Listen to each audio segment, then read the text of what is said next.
हमने पहले भी कहा है, हम और आज भी कहते हैं कि सीएम साहब को ये मालूम होना चाहिए कि सीएम की कुर्सी जो है लोगों ने वोट दिए हैं, ये प्रेस बाइट से नहीं चलती है, इसमें लिखावट का काम होता है। पहले डिमोलिशन का हुआ तब भी नहीं मालूम पड़ा किसने किया। अब आज ये जेकेएस एज रिलैक्सेशन का किस्सा है, नौजवान बच्चे हैं, उनको मेहनत करनी पड़ती है। उन्होंने इसके लिए शायद बयान भी दिया था कि हम एज रिलैक्सेशन करेंगे। अब उन्होंने आज बोला कि एक ऐसा नया रुख लोगों के सामने वो आए कि भाई लगा ऐसा कि वो चाहते थे और शायद एलजी साहब ने नहीं किया। अब एलजी साहब की तरफ से बयान आया है या ट्वीट आया है कि नहीं जी, हमने 2 तारीख को फाइल वापस भेजी है। हमने पिछली बार भी बोला था, हम आज भी कहते हैं कि सीएम साहब आप अपना ताकत इस्तेमाल करके एक सर्कुलर, एक ऑर्डर कुछ तो निकालिए। अगर अगला साइड झूठ बोल रहा है तो एटलीस्ट आप लिखित में तो कुछ दें, ताकि फिर मालूम पड़े कि आपने किया था तो और उन्होंने ना किया।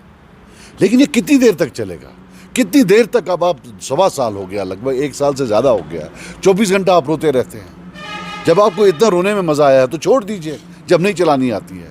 हमें मुझे लगता है कि अब आपको ये जो कुर्सी है, आप नाअहल हैं, आप चला नहीं पा रहे हैं। और इस आपके साथ साथ अब ये जो कश्मीरी लोग हैं या जम्मू के लोग हैं, सबको इसका खामियाजा भुगतना पड़ रहा है। अगर आप मुझे माफ़ कर देना, मुझे नहीं बोलना चाहिए, लेकिन ये अब इशारा जो है शायद काबिलियत की तरफ या लैक ऑफ काबिलियत, नाकाबिलियत की तरफ जा रहा है कि आप नहीं चला पा रहे हैं। एटलीस्ट एक बार तो कभी लिखित में कुछ दे दीजिए। अगर वो कह रहे हैं कि भाई 2 तारीख को मैंने भेजा, तो आप उठिए, एक लेटर टाइप करके बोल दिए कि नहीं, मैंने तो वापस भेज दिया था। तो कैसे होगा ये, ऐसे बच्चों के साथ खिलवाड़ करना?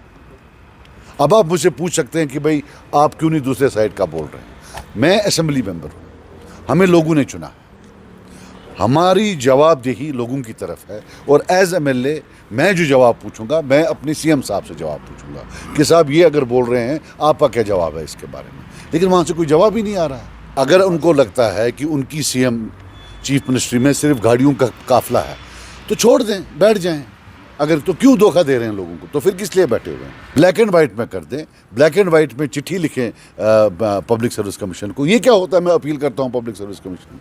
शायद सीएम साहब खुद ज़्यादा इम्तिहानों में बैठे नहीं हैं, तो इनको नहीं मालूम है कि ये बच्चे को कितना मेहनत करनी पड़ती है। ये चाहते हैं कि एक ड्रामा बने, फिर ये बेचारे बने। बेचारे बनाते बनाते उन्हें लोगों को बेचारा बनाया हुआ।